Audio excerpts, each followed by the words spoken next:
వారికి మేము ఒకటే హెచ్చరిస్తా ఉన్నాం, బిడ్డ నీవు కాదు నీ తాత ముత్తాతలు ఎంతమంది వచ్చినా పీడిత ప్రజల కోసం పనిచేసేది మేము మాత్రమే అని చెప్పి ఈ సందర్భంగా సగౌరవంగా మేము చెప్పదలుచుకున్నాం.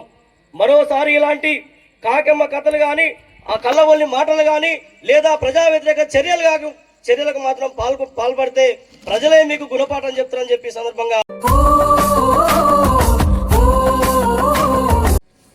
ఇటుకలపాడు గ్రామ అన్నలు అక్కలు ఇంతసేపు ఓపికగా కూర్చొని ఈ సభను విజయవంతం చేస్తున్నందుకు మీ అందరికీ ధన్యవాదాలు తెలియజేస్తా ఉన్నాను. ఎందుకంటే బాంచందూర్ అనే కాల్మొక్త అన్న చేతులతోటి బందూకులు పట్టించినటువంటి కామ్రేడ్ యానాల మల్లారెడ్డి పల్స భిక్షములతో సహా వాళ్ళ సహచర్యంతో కామ్రేడ్ అంబటి నరసయ్య గారు ఈ గ్రామంలో పనిచేశారు. పోలీసు నిర్బంధాలను, ఆనాటి రజాకారులు, నిజాం నవాబ్ రజాకారుల ఆగడాలకు వ్యతిరేకంగా ఊరూరా తిరిగి ప్రజలను చైతన్యవంతం చేయడంలో ఈ కామ్రేడ్స్ అందరూ కూడా అత్యంత క్రియాశీలకంగా పాత్ర పోషించారు.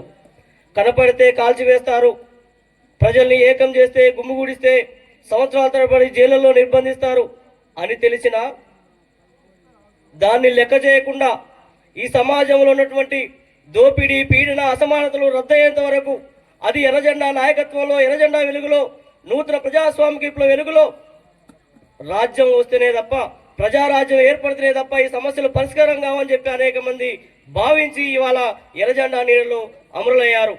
అందులో కామ్రేడ్ అంబటి నరసన్నతో పాటు పాము కాశపతి, నల్ల సోమయ్య, అదేవిధంగా విద్యార్థి ఉద్యమంలో అత్యంత క్రియాశీలకంగా పనిచేసినటువంటి పీడిఎస్ రాష్ట్ర కార్యదర్శిగా పనిచేసినటువంటి కామ్రేడ్ నల్ల జగదీష్ కూడా ఇవాళ ప్రజల కోసం బయటికెళ్ళి ప్రజా సమస్యల విముక్తి కోసం, ప్రజల్ని, పీడిత ప్రజల విముక్తి కోసం ఇవాళ పనిచేసినటువంటి కామ్రేడ్స్ ఇవాళ తమ అమూల్యమైనటువంటి ప్రాణాలని కోల్పోయినటువంటి సందర్భంలో వాళ్ళందరినీ కూడా మనం స్మరించుకోవాల్సినటువంటి బాధ్యత, కర్తవ్యం మనం ఉందని చెప్పి కోరుతా ఉన్నాం. ఈ సభను, కామ్రేడ్ అంబటి నరసయ్య గారి సభను జరపాలి. ఈ ఊర్లో ఎన్ని ఇబ్బందులు ఎదురైనప్పటికీ, ఆటంకాలు ఎదురైనప్పటికీ ఈ సభను జరిపి తీరాలని చెప్పి గ్రామ కమిటీ నిర్ణయం చేసింది. గత సంవత్సరమే సభ పెట్టాలని చెప్పి అనేక మంది ప్రజల దగ్గర చందాలను కూడా వసూలు చేసింది. కానీ ఇవాళ సభ పెట్టడం కోసం డబ్బులు అడిగితే ఇవాళ ఖర్చు అయినాయని చెప్పి ఈ పార్టీ నుంచి వెళ్ళిపోయినటువంటి కొంతమంది ఇవాళ మేము ముందుబడి ఈ సభను ఏర్పాటు చేయడం కోసం ముందుకొస్తే, ఈ సభను విచ్ఛిన్నం చేయడం కోసం, ఈ సభ జరగకుండా ఉండడం కోసం పోలీసులకు ఫోన్లు చేసి ఈ సభ జరగడానికి వీల్లేదు, ఊళ్ళకు నక్సలైట్లు వచ్చారు, ఇవాళ వాళ్ళకు మీరు సభ ఎట్లా ఇస్తారు, ఊరిని ఏం చేద్దాం అనుకుంటున్నారని చెప్పి పోలీసులకు ఫోన్ చేయడం, ఈ సభకు వచ్చేటువంటి అనేక మందికి ఫోన్లు చేసి ఆ సభకు వెళ్ళొద్దు, ఆ సభను విచ్ఛిన్నం చేయడం కోసం అనేక రకాల ప్రయత్నాలు చేసేటువంటి కుట్రలు ఇవాళ ఈ గ్రామంలో కొనసాగినటువంటి పరిస్థితున్నది. వారికి మేము ఒకటే హెచ్చరిస్తా ఉన్నాం, బిడ్డ నీవు కాదు నీ తాత ముత్తాతలు ఎంతమంది వచ్చినా పీడిత ప్రజల కోసం పనిచేసేది మేము మాత్రమే అని చెప్పి ఈ సందర్భంగా సగౌరవంగా మేము చెప్పదలుచుకున్నాం. మరోసారి ఇలాంటి కాకమ్మ కథలు కానీ ఆ కళ్ళవల్లి మాటలు కానీ లేదా ప్రజా వ్యతిరేక చర్యలకు మాత్రం పాల్పడితే ప్రజలే మీకు గుణపాఠం చెప్తారని చెప్పి సందర్భంగా పెళ్ళయి 10 ఏళ్ళు అవుతున్నప్పటికీ పిల్లలు లేరట. అనేక రకాల నోములు వచ్చారు, గుళ్ళకు పోయారు, గోపురాలకు పోయారు, దండాలు పెట్టారు, దస్కారాలు పెట్టారు, తంత్రాలు, మంత్రాలు అన్ని తాయతులు కట్టుకొని ఉన్నప్పుడు కూడా పిల్లలు కాలేదట.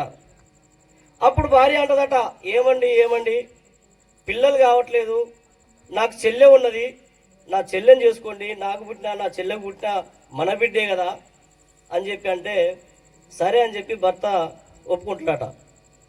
కొంతకాలానికి భర్తకు నెత్తి ఎంట్రుకలు నడుస్తుంటాయి, తెల్ల ఎంట్రుకలు వస్తున్నాయి.